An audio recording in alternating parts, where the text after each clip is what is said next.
I'm delighted to be here at IMARC presenting IAMGOLD Corporation, a mid-tier gold miner based in Toronto, listed in Toronto and New York, with operations in West Africa, South America, and Canada, Quebec. A strong balance sheet, as I'll take you through a little bit later on, and a tremendous growth pipeline. This was carefully prepared by a legal group in Toronto, and I think to take you through the entire thing would take up my entire 20 minutes, so I'll leave it up for a moment and then I'll move on. There we are. So here we go. This is really the snapshot of what I want to say today. We're an 850,000 to 900,000 ounce a year producer this year from operations in Burkina Faso, Suriname, Quebec, and Mali. We've seen massive growth in reserves over the past couple of years. You'll see that here, 86% increase, 14.5 million ounces in reserves now. The biggest growth here is coming from Suriname with an exploration discovery at Saramacca, which is near our Rosabelle gold mine. In fact, it's 25 kilometers from our Rosabelle gold mine. You'll see here an industry competitive or leading balance sheet. We have about $1 billion in liquidity. You'll see a solid pipeline also for near-term and also for longer-term growth. The reserves feed into that longer-term growth. I'll get into that later on as well. And you'll see in terms of the geographic distribution of our production, we've shifted quite a bit since 2011 from about half South American, African production to relatively well-balanced production between West Africa, South America, and North America. With our Côté Gold project in Ontario coming online in the near future, you'll see this balance shift towards becoming predominantly weighted as a North American producer. A substantial presence remaining in Africa and in South America as well. The next slide is my favorite. This graph in the center bottom really tells the story of the company in a nutshell. And the story is this: if we execute on our existing pipeline of projects, which we fully expect to do, then by 2022, we increase our annual production to between 1.2 and 1.3 million ounces a year. And we drive down our all-in sustaining costs about $200 to $850 an ounce. This is all organic growth. No acquisitions are needed. We just need to execute at Côté in Ontario, Saramacca at Rosabelle in Suriname, a project around the Essakane mine in Burkina Faso, and continued ramp up at our Westwood mine in Quebec. Note that this graph here does not include anything from Sadiola, where we have long been examining a potential expansion of that mine, or from Bodo in Senegal. And some of you who may follow our company may have noticed our press release last week on Bodo providing the results of our feasibility study, which demonstrates a very robust project. And again, Bodo is not included, Sadiola is not included in that graph there. Possible significant additional upside. Left, top, down. This slide also shows that we have an abundance of catalysts on the horizon to keep the market's interest, which is important, as we all know today in particular. And importantly, you'll see the green check marks. It also shows that we've been hitting our milestones. We've been executing, which again is critical to our path to 2022, as I've indicated. The most significant catalysts on this slide are the Q4 release of the Côté feasibility study, so very soon. That's the Côté project, again, is the one in Ontario.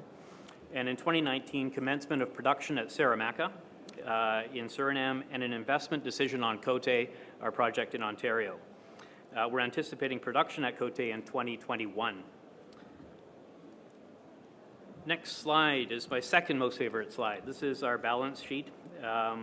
And the point here is really not to get into the details. It's to show that we have the cash, we have the financial capacity to execute on our pipeline. The slide situates us relative to some of our peers by cash and also by net debt position, or cash position. Next slide. I'd mentioned that 86% increase in reserves. This shows where it comes from. The lion's share is coming from Côté in Ontario, then Saramacca in Suriname, and Bodo in Senegal, and Westwood in Quebec. Again, the overarching point here is that we're well positioned, not just for near-term, but also for long-term growth. Next, I'll touch on some highlights from our three key operating mines, and then I'll touch on our pipeline afterwards. Rosabelle. Rosabelle, again, is one of our flagship mines, along with Essakane in Burkina Faso. It's been in operation for over a decade. And this has been a tremendous turnaround story for us. Not too long ago, this asset was moving quickly to closure. It was high cost, it was low grade, the market was in trouble, it was not looking good. With a lot of work, the life of mine now extends out to 2033, and this has been based largely on driving down our cost structure, a lot of work on that, and a significant exploration discovery at Saramacca. Saramacca is 25 miles from the mill at Rosabelle, and again, as I indicated, we anticipate milling ore from Saramacca in 2019, and we see further upside along the Saramacca mineralization trend. We've been buying up adjacent properties, terrains here, including Broccolonco and including Serafina. And the beautiful thing here is that all of this new ore at these terrains can be milled at existing, already fully paid for, sunk cost infrastructure. We're going to truck it into the mill at Rosabelle. And again, this has extended the life of the mine to 2033, and it's been a real game changer for Rosabelle in particular, and also for the company.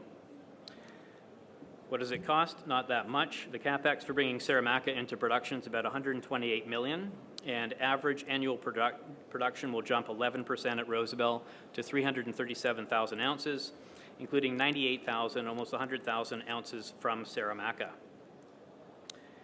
I also would like to recognize His Excellency, the Minister of Mines for Burkina Faso, who I understand has joined us today. I echo John's sentiment that Burkina Faso is an exceptional place to invest right now, always has been, and they've been immensely supportive of our Essakane gold mine in that country. It's been a fantastic partnership. So thank you for joining us today. This year at Essakane, we're guiding 380,000 to 395,000 ounces. And again, exploration and innovation have been our great friends here, extending the mine life out to 2026 with average annual production of 480,000 ounces, all-in sustaining cost at $946 an ounce. I won't get into all the details, but the model is essentially the same as at Rosabelle, leveraging off all of the sunk capital that we invested at Essakane, over $1 billion, and feeding in ore from satellite deposits and prospects. On the innovation side, we're looking at heap leach and CIL optimization, both again areas where we can generate significant additional value out of this asset. A quick comment on what is sometimes perceived as heightened country risk or political risk in Burkina or in West Africa more generally. We as a company were born in West Africa. We were born at the Sadiola gold mine in Mali over 20 years ago. We've never lost an ounce of production to any country risk, political risk, military incident, terrorism incident, anything of that nature. And we've seen a lot of things. Generally speaking, in the market, there's quite a delta between perceived political risk, particularly in West Africa, and actual operational risk.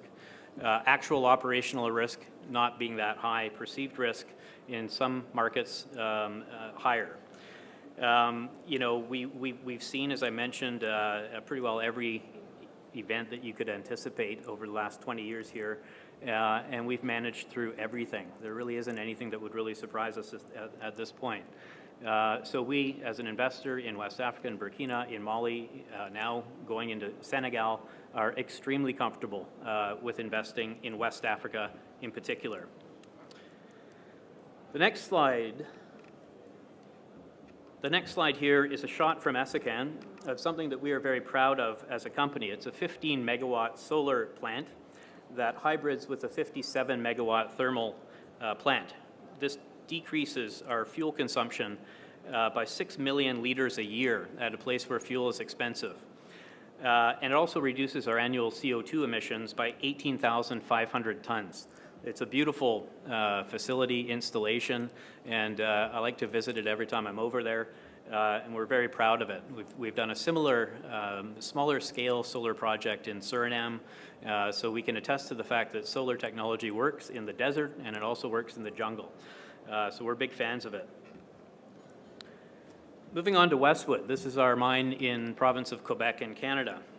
As mentioned before, Westwood is part of the geographic rebalancing of our production profile.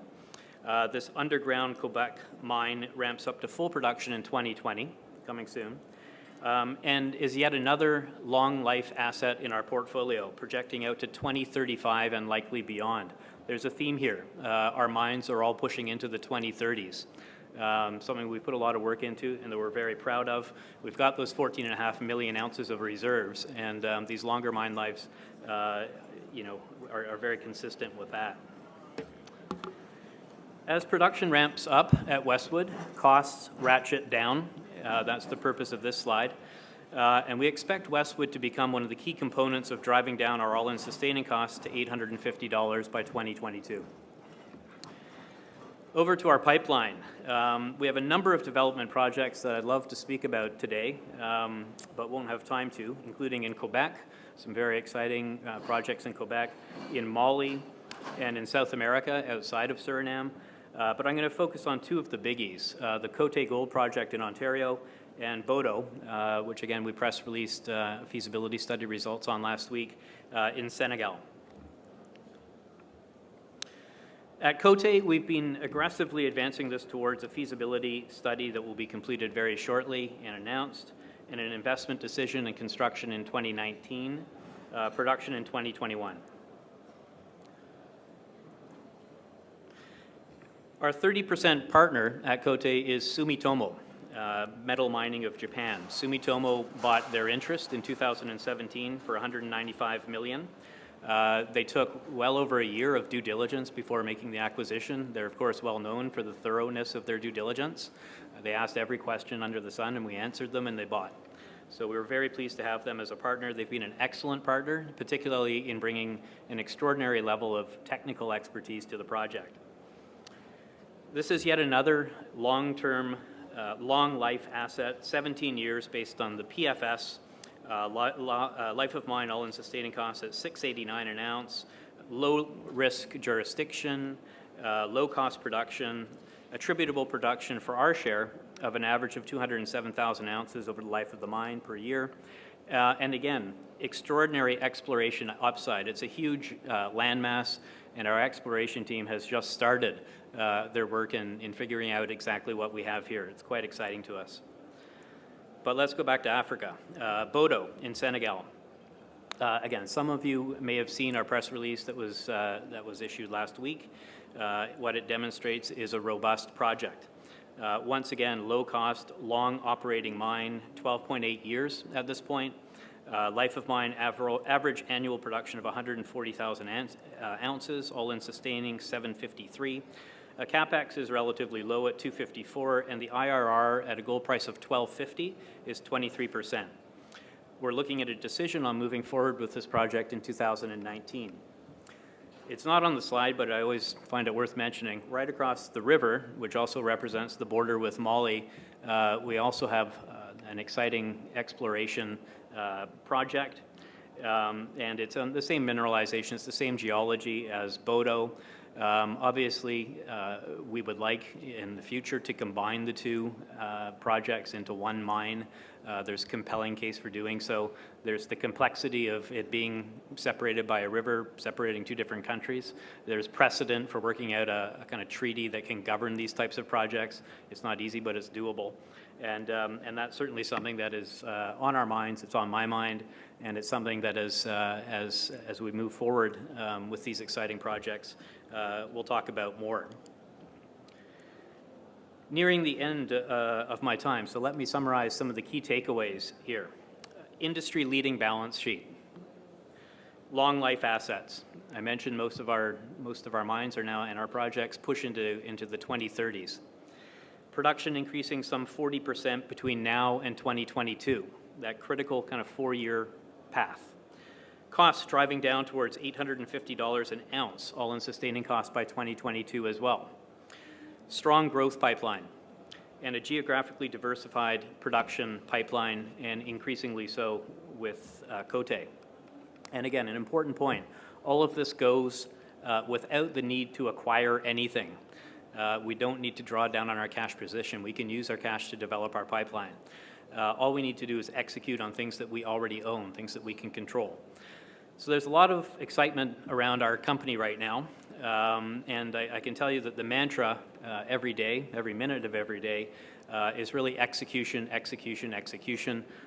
You can tell from the slides that I've gone through that if we execute as we intend to do and we expect to do, then it's a very pretty picture that emerges for the company. We're in good condition right now. By 2022, it's looking even better.